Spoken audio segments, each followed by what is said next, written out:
এই শহীদ মিনারে দাঁড়িয়ে আমরা ফ্যাসিবাদী শাসন ব্যবস্থার পতনের ডাক দিয়েছিলাম। ছাত্র শ্রমিক জনতার বিপুল আত্মত্যাগের বিনিময়ে আমরা ফ্যাসিবাদী শাসনকে পরাজিত করে এক অবিস্মরণীয় বিজয় অর্জন করেছিলাম।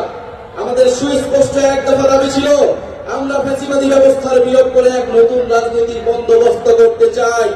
কেবল এক ফ্যাসিবাদী শাসক হটিয়ে আরেক ফ্যাসিবাদী ব্যবস্থার উত্থানের সম্ভাবনাকে জিয়ে রেখে আমরা নিশ্চিন্তে ঘরে ফিরতে পারি নাই, বরং রাষ্ট্র ও সমাজে দীর্ঘদিনের জেগে বসা এই ফ্যাসিবাদী ব্যবস্থা সমূলে উৎপাদনে আপনাদের তীব্র আকাঙ্ক্ষা বাস্তবায়নের দায়িত্ব কাঁধে তুলে নিতে গত 28শে ফেব্রুয়ারি আমরা আপনাদের ছাত্র শ্রমিক জনতা রাজনৈতিক দল ও নাগরিক পার্টি গঠন করেছি।